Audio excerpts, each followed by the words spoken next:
We're going to talk about climate change in America today. You really can't talk about climate change without talking about government policy.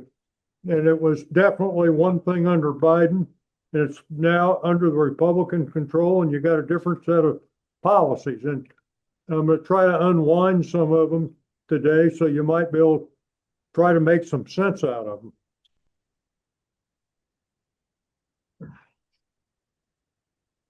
Okay, today's topics, we're going to do an introduction on nuclear.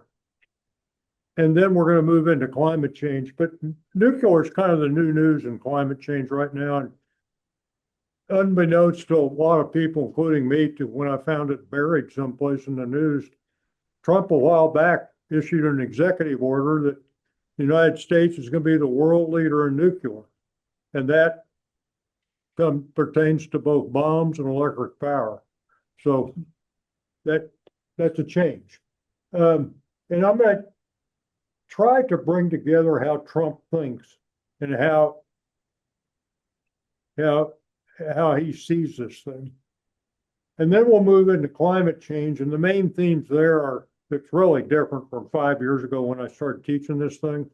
5 years ago, it was kind of like a science course, trying to explain to people what climate change is and what you might be able to do about it. Well, now everybody knows what it is. Everybody believes in it. But for the most part in America, everybody's kind of ignoring it and just going on with their life. And so we're going to talk about that. Okay, current visions and beliefs of this would be the Republican Party that's in control. And one way to explain this is I borrowed from psychologists doing marriage counseling. They say most men think like a waffle. That is, they take one square of the waffle, they work on that square, and when they get done, they move to the next one. Whereas women tend to think like a plate of spaghetti. And you mention the one square, and all of a sudden they're talking about 3 or 4 different things, and you go, hold it. We're talking about this one little thing. And they go, but it's all connected. And my wife thinks that way, and I think like a waffle. We're having a little conversation. I go, oh, you're off topic. And, no, it's all connected. Anyway, Trump thinks like a plate of spaghetti, and it's all connected, and he bounces all over the place.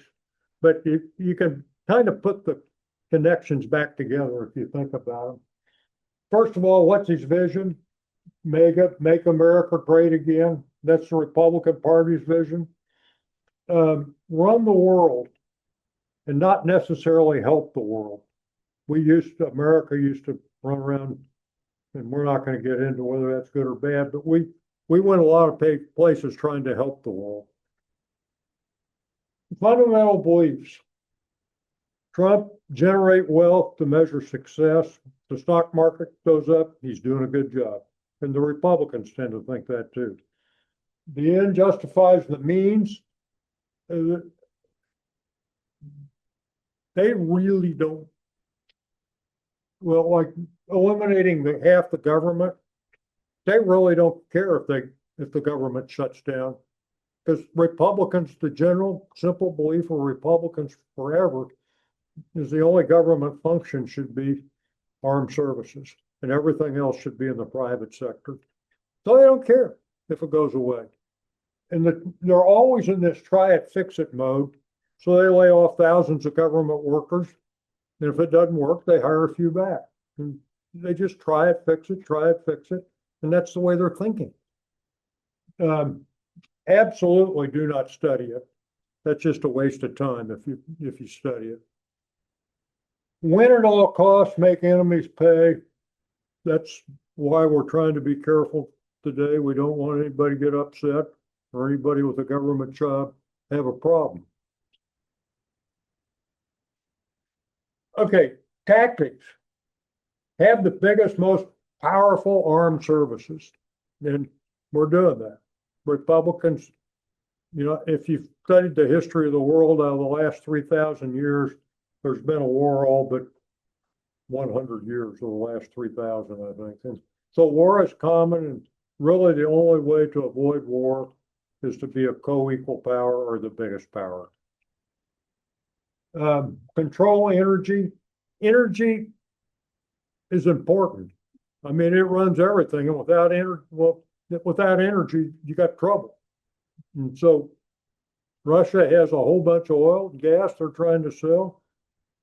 Trump wants to make our energy industry supreme because he thinks if he can make it the supreme energy industry, we can control the world.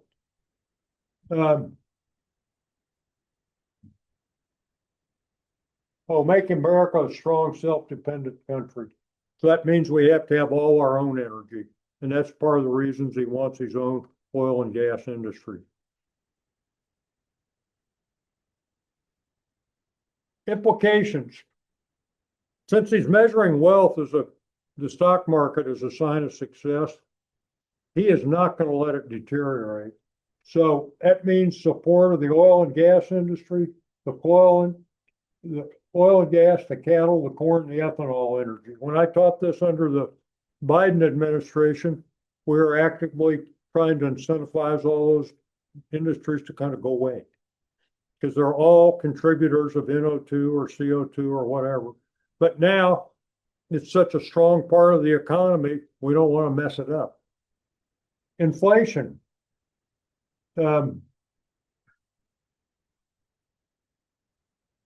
This is one of those loosely connected spaghetti points.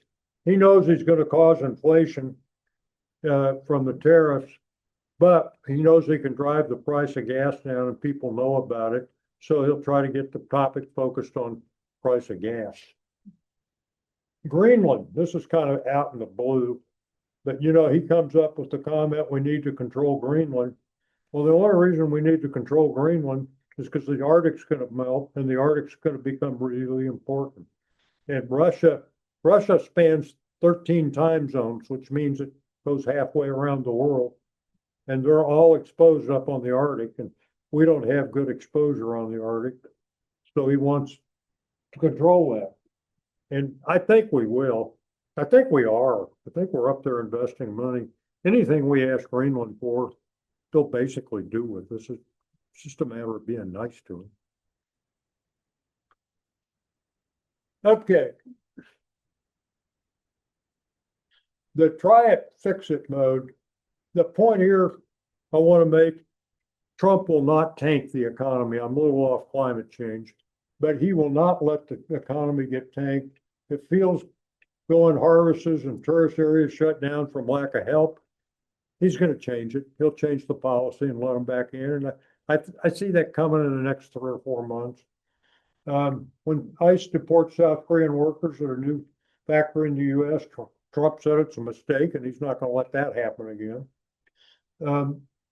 As tariffs drive prices up and cause product availability issues, tariff exemptions will be made. Again, he's not going to let things tank, but he's going to have control. He can lower any tariff anytime. You just got to ask him nicely and owe him a favor. Switching back to nuclear, electric power. Worldwide nuclear power industry is developing in the United States, and it's also developing worldwide. The leader right now is Russia. Russia is the only country that can provide what we engineers call a turnkey contract. We can come in, Russia can come in and design your plant. They can build your plant. They can train your people to run it, and they can provide the enriched nuclear fuel. And Russia right now is the main provider of enriched nuclear fuel in the world. So Russia's got a real leverage point there with that enriched nuclear fuel. There's two leverage points where U.S. doesn't have it. We don't have enriched nuclear fuel, and we don't have rare earths. Both of them we don't have because our citizens don't want to permit them. We could have either one of them. We just don't want to permit them.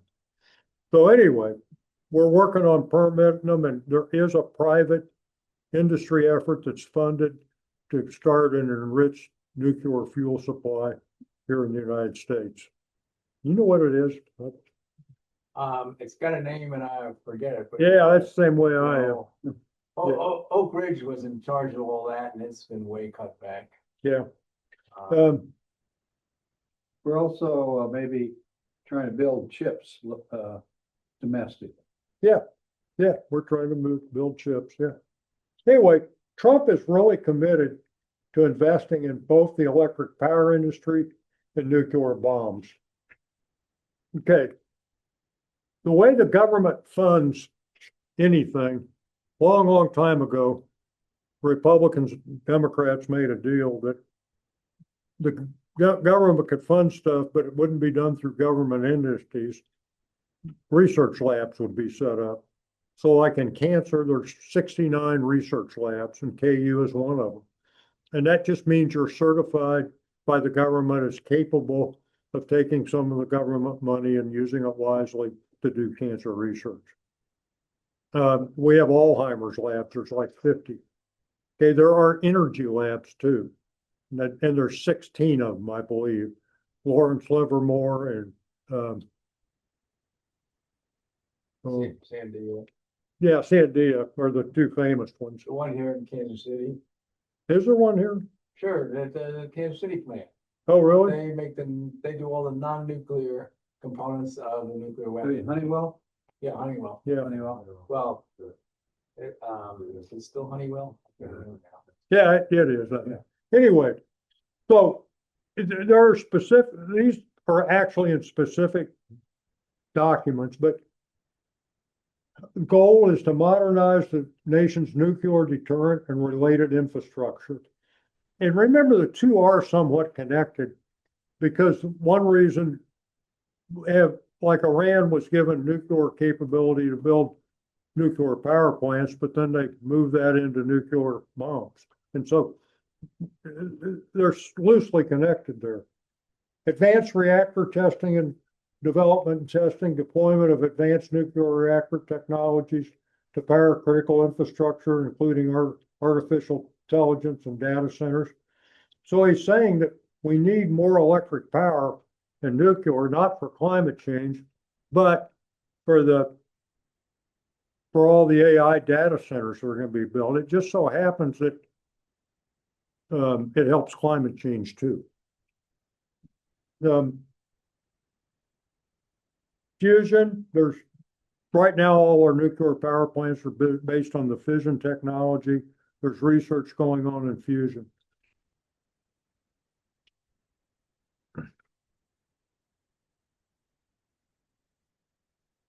The world is building nuclear plants fast, and these are just the ones under construction, which are on top of several hundred nuclear plants that are already operating.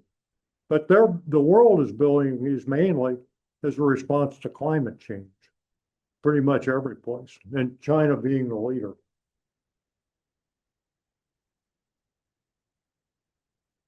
Okay, there's government funding for this stuff Trump's talking about. Small modular reactors. And the concept here is to get them down to where they're even mobile. I don't know how small they are, but like truck-loaded type things, you can move them around. 50 to 300 megawatts is considered a small modular reactor. Yeah. And is that truck size, you think? Well, not the whole plant. I mean, it's Yeah. the reactor vessel and some other things, but it's the idea. One is a small part, but the other part is modular. They're supposed to make them on an assembly line. Yeah. Well, that is yet to be seen.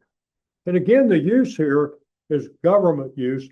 It's to back up the power at military bases and places like that and government computer centers. But if we get these built, it will be great for climate change. And by the way, I think Trump knows climate change exists. In fact, I'm sure he knows climate change exists. He's too smart not to. The guy's a real smart guy.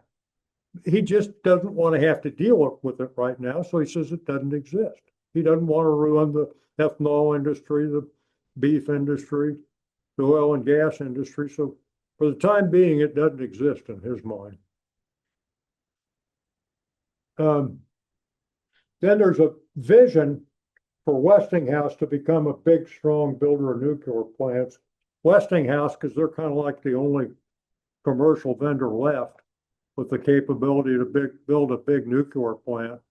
But to get these things cost effective, we've never built one in the United States cost effective. To get them cost effective, Westinghouse needs to get a offer for orders for like 8 or 10 of these things and get a standard design and get it going and prove they can be built in a cost efficient manner. And maybe all the orders wouldn't be in the US, it could be spread out. But the effort to make Westinghouse big. Also reopening and expanding existing nuclear power plants being funded. Interesting why this is happening. If you look at our electric utility industry here, they're a very low risk industry. And they're not going to do nuclear because that's a high risk type project to do. However, the people that want more power are the high tech companies like Google, Microsoft, the AI companies. Anyway, they're very open to new high tech, what we call in the industry first of a kind technology. And they have no problem saying I'll paying to reopen a nuclear plant or paying for some type of nuclear power. And so that's what's bringing it back.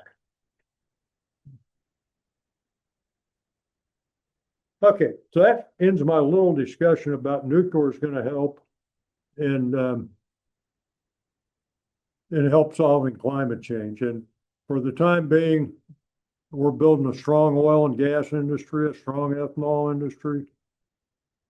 The interesting beef, I was going to say build a strong beef industry, but the beef industry fell apart because of the drought. A lot of the cattle died. So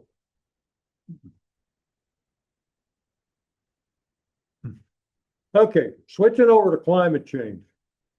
It's real. We know the problems, but we are adapting while we're waiting for the free market to solve the problem. Just real simply, a lot of people, including me, have been experiencing climate change now for a decade and kind of go, you know what, I can live with this. I don't have to sacrifice a lot.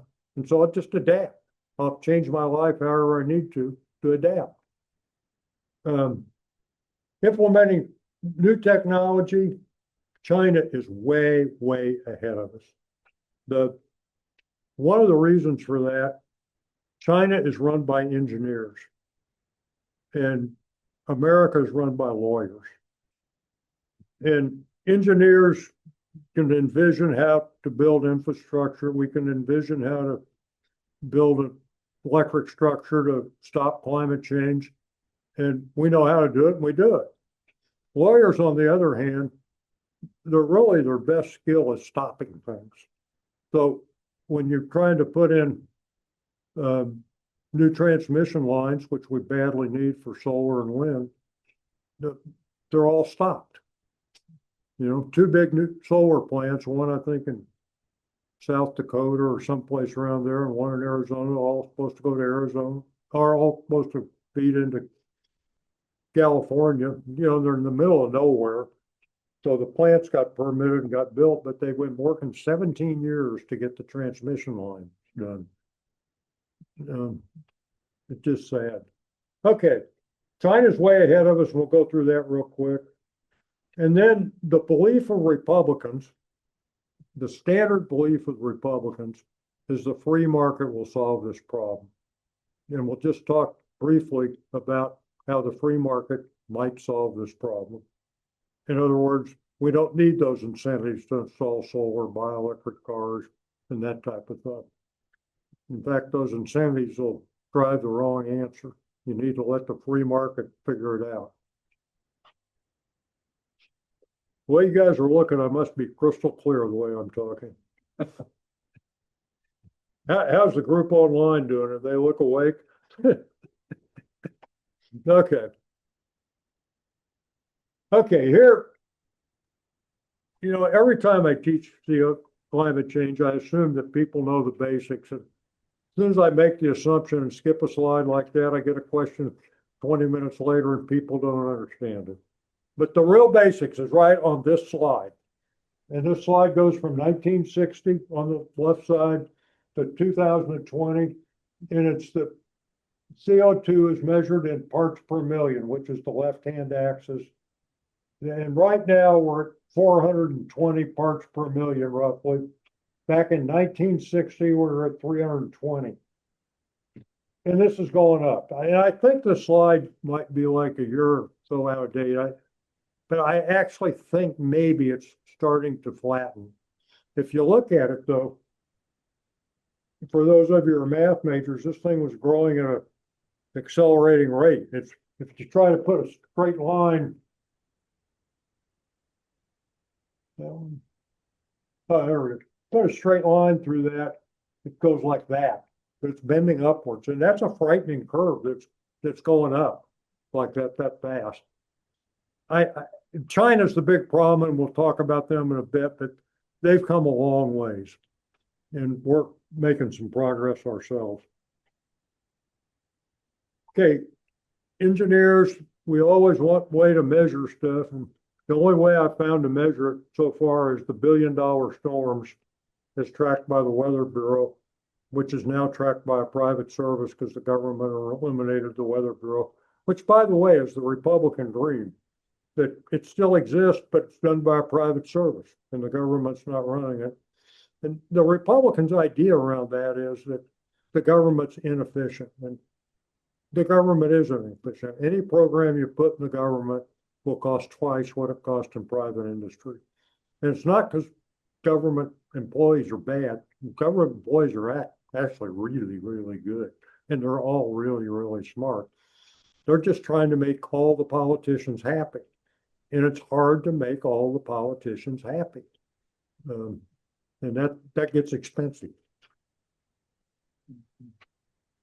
Okay, so in 2024, this is kind of also talks about what climate change does. I'm gonna read across the top. It causes droughts, causes flooding, causes hail, severe weather, tornadoes, tropical cyclones, wildfires, and winter storms and cold waves. In 2024, there was 28 of these things, and they're all documented. Note that in this year, it's different every year. I've got all these maps, or they're on the web. You just pull them up. It's different every year, but one of the typical patterns is these tornadoes or hurricanes coming up through the Gulf because the Gulf is so warm, and they come up as a tropical storm. They pick up the heat, turn into a hurricane, and boom, there they go. So the Weather Bureau has been doing this since 1980. And look at that middle column, average number of storms per year. In the 80s, we were having 3 per year. In the 90s, 5. 2000s, we were having 7. 2010s, 13. And now in the last 5 years, we've averaged 23, with 28 last year. So that is a big increase. In terms of dollar amounts, the cost per year over here, we're up to 149 billion, that's a big number. That's a lot of money, and it causes a lot of pain to rebuild all that kind of stuff. But our economy is 25 or 30 trillion dollars. So it's a small part of our overall economy, but it's an obvious part, and it's going to get bigger. Yeah.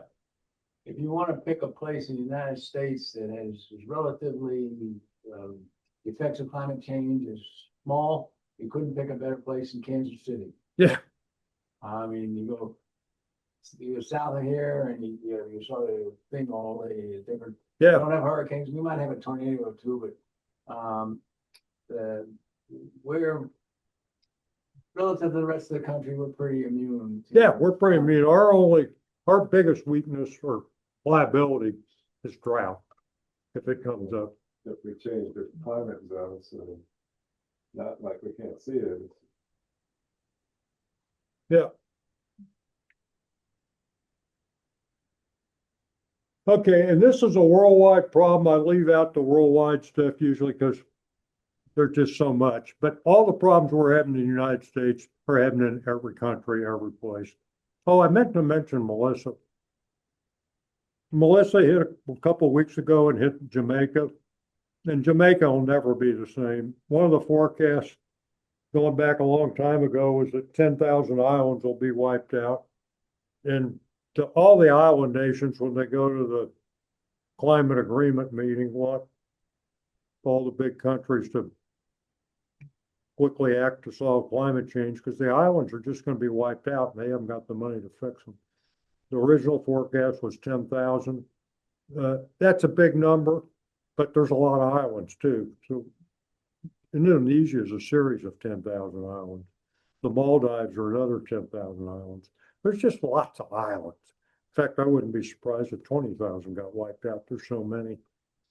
But anyway, Jamaica will never be the same. And that big a storm, I mean, that was being compared like our big ones of Sandy and Katrina. Those big storms will keep coming and they'll keep getting bigger. The barrier reefs are disappearing from the Pacific Ocean. So all the glaciers are melting worldwide. There's glaciers in the United States. All the coastal cities are going to have major problems, and even in the United States, you start up at New York and go down and around to Houston. All those cities are built on reclaimed land, and when you get ocean rise, you get higher surf, they're going to have trouble. Each one of them is going to have a $50 billion project or something just to save the city. And we always think save the city. We never think retreat.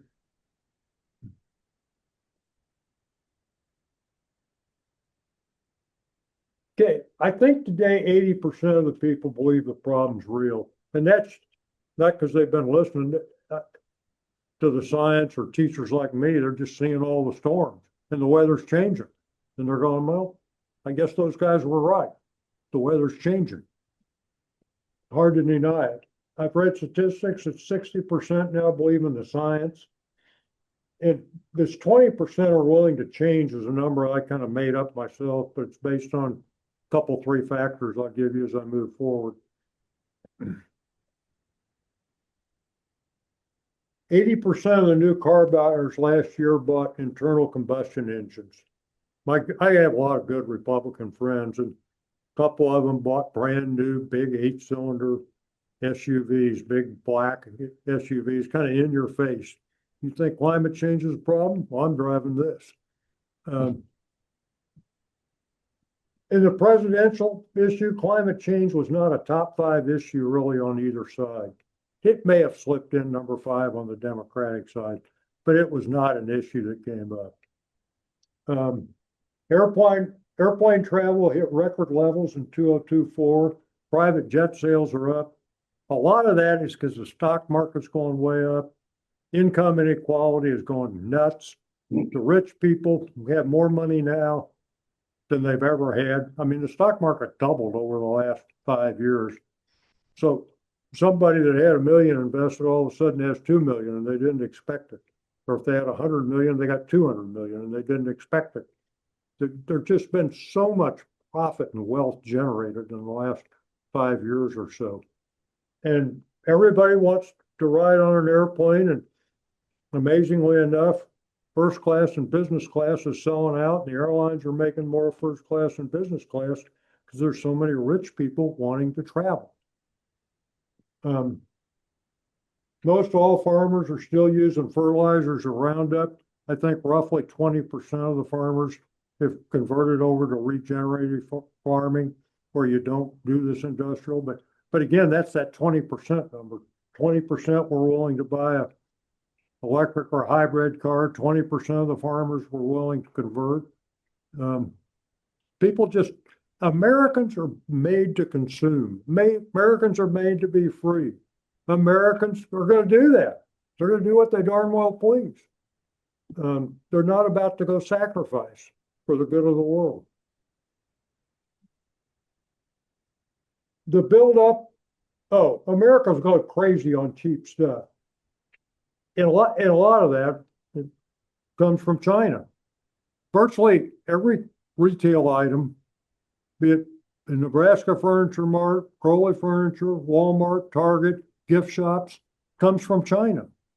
and it costs half what it should, and it's cheap. People just buy lots of stuff. Americans in 2024 bought 5.7 times as much flatware and dishes and 3.5 times the furniture compared with 1994. They purchased 2.5 times the clothing and footwear. Fast fashion. What were those two sites that made it? Kimu and Xi'an, I think.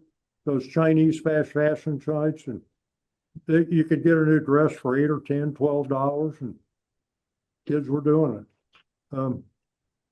U-Haul had to increase the size of their moving trucks by 60% because people are just carrying more junk when they move.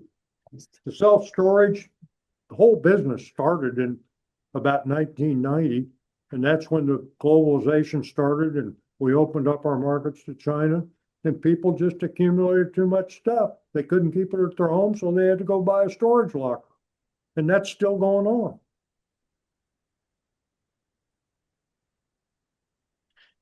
America, if you think of the reduce, reuse, recycle movement, it's basically a joke. If you do, and we've been teaching that in the school for 20 years now, and all the kids know it. And all the kids know an environment's a problem.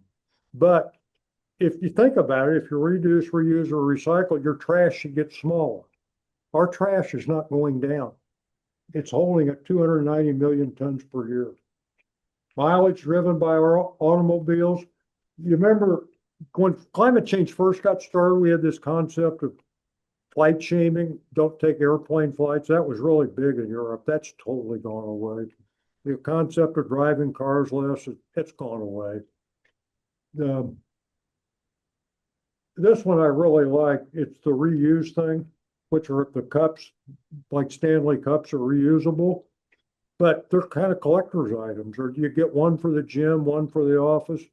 And people don't just have one reusable cup. They have 8 of them or 10, for different purposes, or because somebody left it at their house.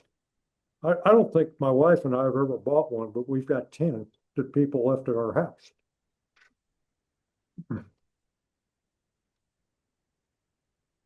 Most closed closets in Johnson County are full to overflowing. I'm guilty.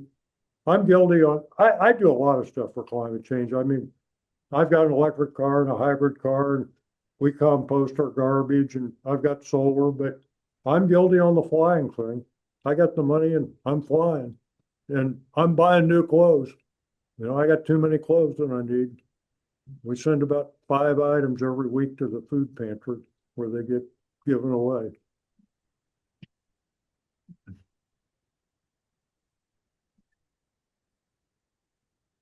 Americans still are moving into the danger zones, quite literally throwing caution to the wind. Moving into California and Florida. What's happening? Florida I know pretty well because I've got a lot of friends that live in Florida. I don't know California as well. But people going to California, they're very well aware of their house could be wiped out, at least the ones I know. And there's kind of 2 groups of them. There's the kind of ordinary people that get what was a $300,000 condo that moved up to 400 or so, may now be back down to 300. But it's their second home. If it goes away, it won't kill them. They'd rather just be in Florida in the winter and stuff. And then there's the ultra rich that are down there, and there's a lot of them. Boy, income inequality shows up down there. A lot of big yachts and a lot of $5, $10, $50 million homes. And those people are just building new ones. Literally, when a 12-unit condo goes down from a storm, a lot of times they tear it all the way down and sell it to some guy for $1 million or something. I don't know what they sell it for. Maybe it sells for $5 million a lot. And then he built a $50 million home in place of the condos. That kind of stuff's happening. Oh, shit. Because we're not doing things fast enough to transition away from the fossil fuels, we're marching very steadily towards an uninsurable future in the United States. And that's getting that way in Florida today. And in California. And because of that, our insurance rates are going up too. But a lot of people can't get homeowners insurance in Florida, but they just risk it. But you can't get a mortgage unless you have homeowners insurance. So that's Florida state laws tries to facilitate enough insurers to be there so you can get a mortgage. I'm sorry. Property insurance is regulated by the states. So Florida can loosen up their laws to get companies to sell insurance down there, and they're doing that as much as they can. It doesn't mean when your house gets blown down, you'll get paid. It just means you have insurance and you can get a loan. I think from the big storm a year ago, the amount of payouts is in the 50 or 60% area. I mean, it isn't just like I've got insurance, write me a check. It can take you years to get it. And years to rebuild. Yeah, and yeah. Lack of labor. The labor is short, Yeah. particularly when you take the immigrant labor out of there. Yeah.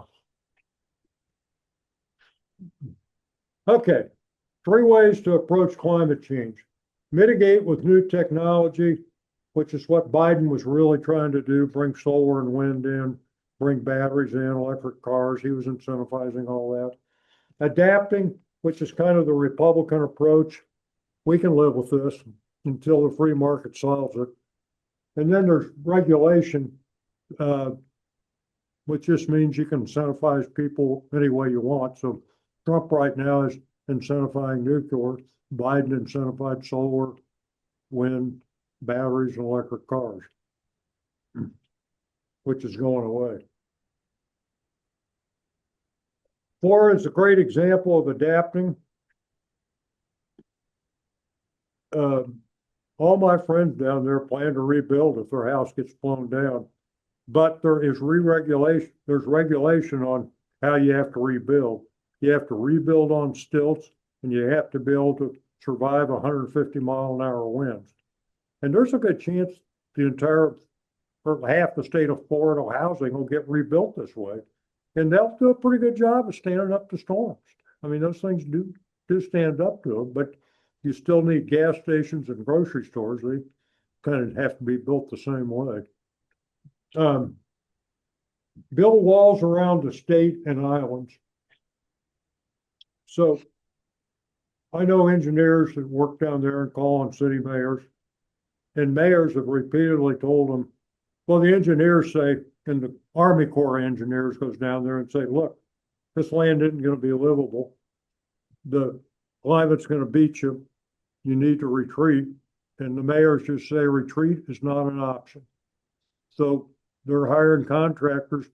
And when I say build walls, that's kind of a metaphor, but they're building jetties out there, big piles of rocks out in the ocean so things don't come in. I was in another condo where there's a 2-mile long berm, and the berm is like 20 feet high, 50 feet wide, and it separates the condos from the ocean to protect it. That's a wall too. And then there's concrete walls like you'll find up on docks and stuff like that, and make those stronger and bigger. Civil engineers do all that work. Civil engineers got more work. They're thriving. They love the work.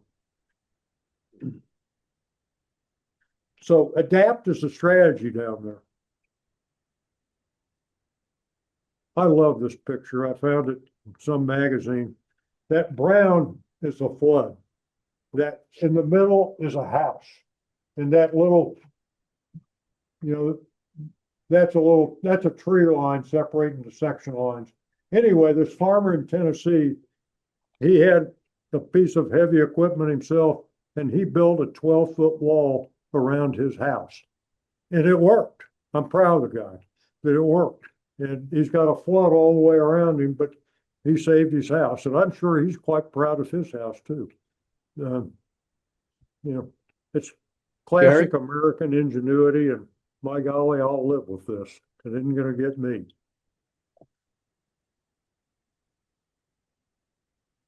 Okay. Part 2. China generates more CO2 than the U.S. but they're moving a lot faster to get rid of it. And I tend to focus, if we can just get China and US to solve the problem, the rest will kind of follow, because we're the big generators of CO2. And this graph, it's got a bunch of junk on it, but we're only gonna look at two lines, the black line on the top, which is this is the US, and the red line, this is China. And across here, we're going from 1850 to 2021. 1850 is before the Industrial Revolution started, so there was virtually no CO2 generated. And over on this axis, we've got the billions of tons that the country's put up in the atmosphere. Well, the US used to be the leader, and we put the most up over there over the long term. This is per year, I think, that's going up there. But China, in 1990 to 2000, that's when globalization happened. And you've got to give China credit. They went nuts building power plants and factories. And because of that, they moved 700 million itinerant farmers from the farms, the poor people, into the cities and got them all jobs in the factory. So they kind of brought them up to a lower middle class living. But in the process of building all these power plants like nuts, their CO2 generation went like that. That's a lot of power plants they had to build to make that happen. And they were all coal-fired plants because they have coal, and they do not have gas.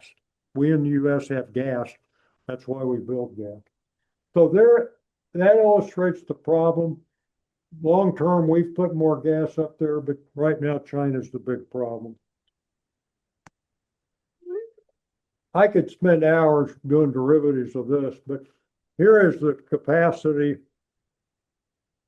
by type of fuel in each country, China and the US, in 2024. I'm going to start at the bottom. Whoops, hit the wrong button. Start at the bottom. China has 3,000 gigawatts and we've got 1,000. If you did this 3,000 in the year 20, or did this total in the year 2020 or 2000, it would be like 1,000, and we were a bigger number. But they've grown so fast that they had to add lots of power. Their coal stuff is at 42% of the total. It used to be 65% coal, but they're still building a lot of coal, but because they just got to, they're increasing electric power. They're building 2 coal plants a week. Yeah, I know that was true last year, and I can't believe it's still true. They've got to be backing off because now they're doing so much solar and wind. But you're right, they were doing that. And it's an economy thing. The Chinese government kind of lost control and the cities started building them because the mayors are measured on economic activity and they know how to get funding for coal-fired power plants and they know how to build them. So they're all building them even when they don't need them. It's nuts. And some of them they're almost changing the coal into peakers sometimes, meaning they just run part time when coal should be running 24 hours a day. Our story in the United States, Jerry? we used to be 45% coal, and we've shut down coal-fired power plants about as fast as we can, and they're still shutting down. Trump's going to try to reopen them, but they're shutting down. And gas used to be like 20% of our generation, and it's now a big number. That's because we had gas, and then gas generates half the amount of CO2 that coal does. So our CO2 generation went down. Hold on, I'll go back. In this slide right here, whoops. Not very good at this. See, ours starts going down. That's where we switch from coal to gas. And this China going up, that's when they become the world's factory. What year was it? 15 years ago. Yeah. So, but hydro and wind and solar are the big stories. Again, China's run by engineers. A lot of them are civil engineers. They really understand hydro. They love to dam up dams. They've got the one big project over there, Three Gorges Dam, that is 20,000 gigawatts. It's the equivalent of 20 nuclear plants, and it's a beautiful project. Hey, Chip, can you hold on one sec? Yeah, Hey, Michael. Can you hear me? Says he's not seeing the slide. Hold on. You need to unmute Michael. Unmute. I can't see the slides. I mean, I've got it up on my phone. And I I'm can seeing see him. slides. Not the slides. Okay. Say that again. Do you see the slides, Michael? No, What are you seeing? Chick. Can anyone else, can everybody else online see the slides? Yes, I can. No, I can't. I can see the slides. It's Mike again. Don't worry about it. I can hear him, so that's fine. Okay, yeah, I'm not sure, because I've zoomed in on my phone just to monitor. And I'm seeing the slides, so I'm not sure what's going on. I don't know what it is. Okay, no problem. Okay, all right. Go ahead, Chick. okay. Notice in nuclear, the US, these were plants that were all built in the 1960s and 70s. And we quit building them. We haven't built any new ones yet. The China nuclear are all pretty much new plants. Probably about 60 plants. I'm gonna hit solar and wind in a minute. Okay, China would like to be the worldwide supplier of energy transition projects. Back in the early 2000s, they saw this climate change coming, and they realized that selling solar, wind, batteries, and electric cars would be $1 trillion market worldwide. And they started building up their industries, and they did a sensational job building up their industries. And they can now build great electric cars that they're selling for 25 to 30,000. And the little electric cars over there are like 15 or 20,000. But I was in Portugal 4 weeks ago, and I rented a car over there. In Portugal, Europe is very much adapting to climate change. When you rent a car there, you do not have a choice. You get a hybrid or an electric. And I got a hybrid BYD, which is a Chinese car, and BYD stands for Beyond Your Dreams, I think. And it was a great car. It was beautiful. It was every bit as good or better than any American SUV. And if it wasn't tariffed, it would probably sell for like 25,000 in the US.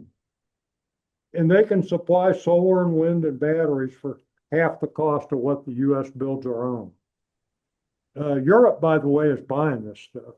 Europe is not cutting China off. They're buying the cars and these things. Okay. China. In the year 2024, China sold 31 million cars, twice as many as our 16 million. But 11 million of theirs were EVs or hybrids, which is like a third. We're like a fifth.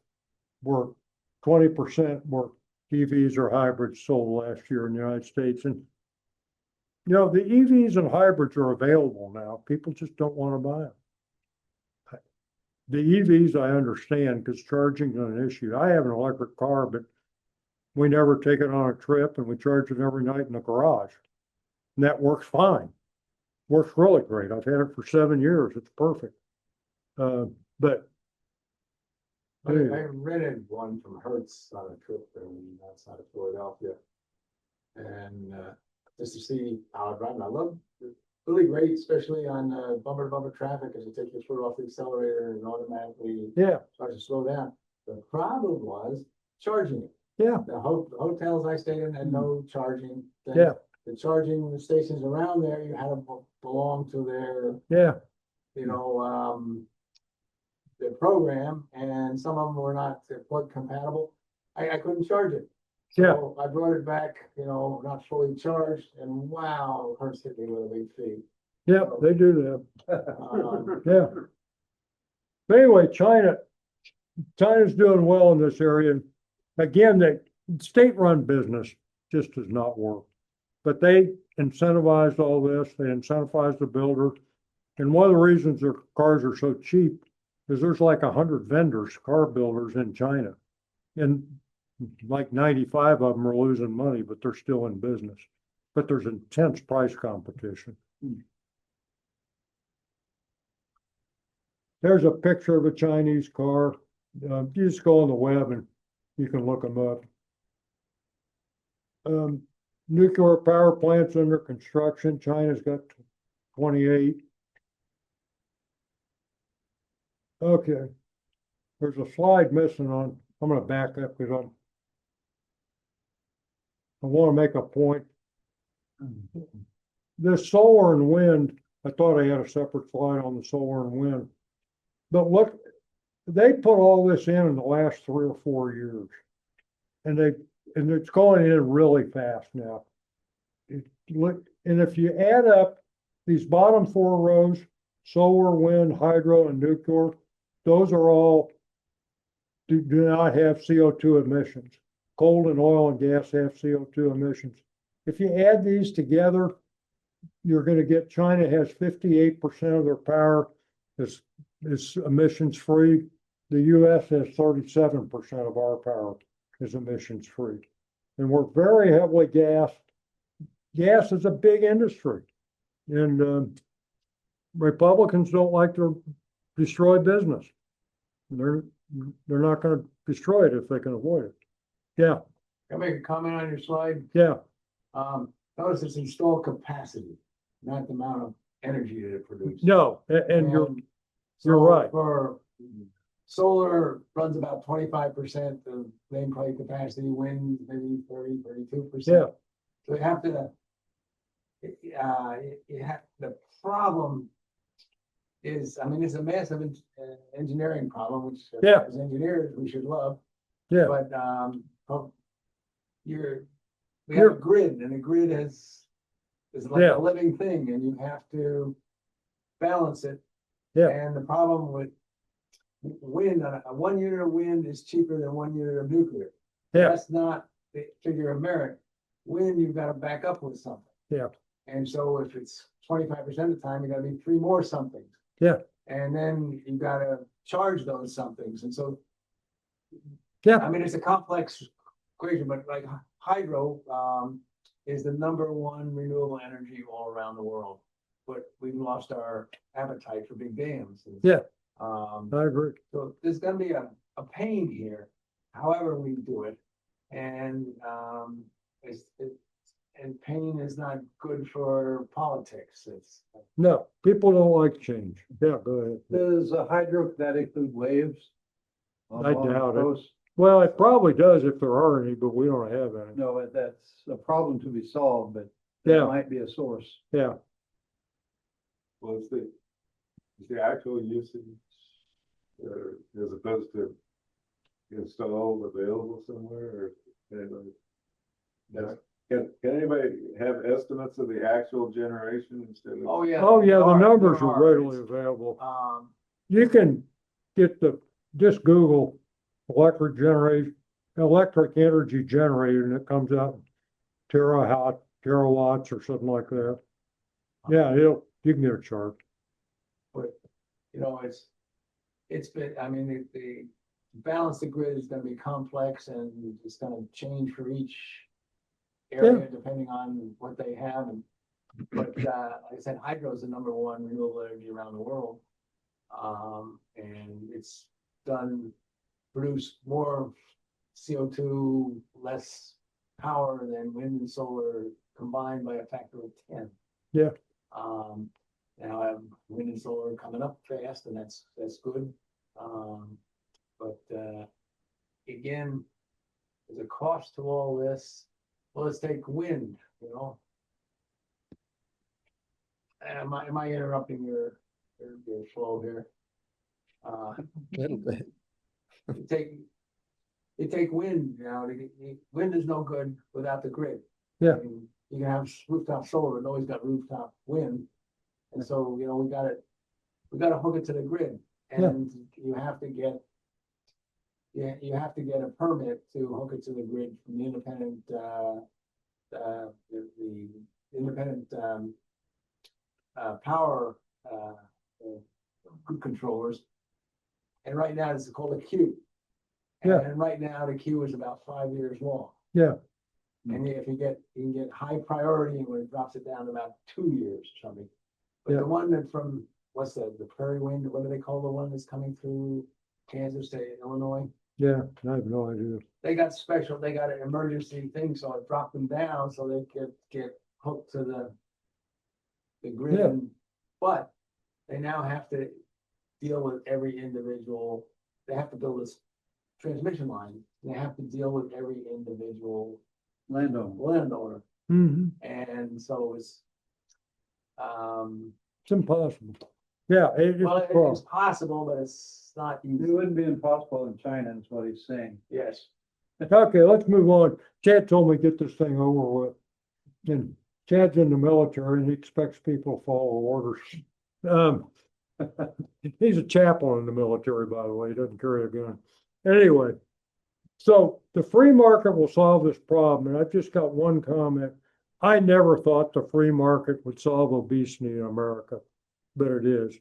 Out of nowhere, these GLP drugs show up, they're all of a sudden are working, and all of a sudden, for the first time ever, obesity in America is starting to decrease.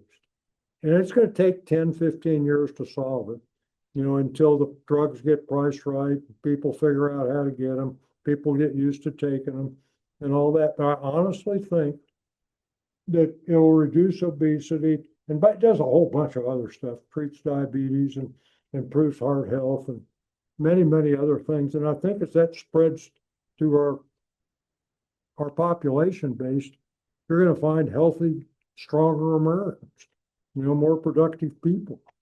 It's a good thing. And it all happened because of the free market. It wasn't a planned government project.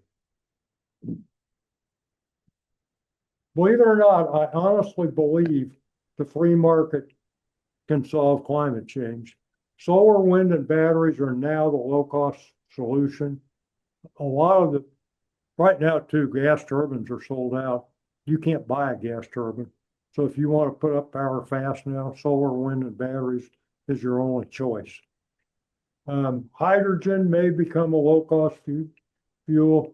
The one that I really want to highlight is down here, carbon capture becomes cost feasible. The big companies like Exxon, their dream was they'll have their gas-fired power plant, they'll capture the exhaust, they'll figure out some way to separate out the CO2, and they'll inject the CO2 back in the ground, which I thought at first was nuts. But then I got thinking, well, this CO2 all came from the ground, so why not, it was gas and coal down the ground, why not put it back in the ground? Yeah. Every piece of literature I've read over the last 4 years says, well, there's prototypes working, but they're way too expensive and they're not very efficient. They can't remove but 20% of the carbon or something like that. All of a sudden, I read an article yesterday where Exxon is bidding on a project like Google, and they're promoting gas-fired power plants, and they're claiming they're going to have carbon capture hooked to them all, and they're claiming it will work. And it may, I don't know. They've been working on it for years, and they've been investing billions. So if it works, that would be a big, huge step forward. Who knows? Autonomous cars, it's going to happen. Waymo is the Google subsidiary. They are in 5 cities now. They're driving like 5 million miles per month. Their cars have 90% less accidents than cars driven by people. It's working. In China, it's working. So Middle East has projects going where it's starting to work. I really think with one thing about tariffs, Ford and GM are protected. So they're raising their prices. Their cars are gonna get way too expensive. People can't afford them. So everybody's gonna go this Uber-like service of autonomous cars. Or at least the lower half of America will. Because they just can't afford a car. Nuclear maybe will become cost feasible and permittable.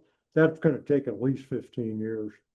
All this is gonna take 15 to 20 years to really happen, which means we're not solving climate change for 15 or 20 years. Going back to the $1 billion storms, we're gonna see 30, $40 billion storms a year until this kind of stuff gets impacted. Now, that's the United States. China and Europe are actively trying to stop climate change, and maybe they'll have some luck, and maybe we'll see. So my ending thought is these trends continue, the world has hit a strange point in the climate story, veering away from catastrophe, but not fast enough to avoid some dangerous climate impacts. Many experts say it will be the economics of clean energy that defines the future of the planet.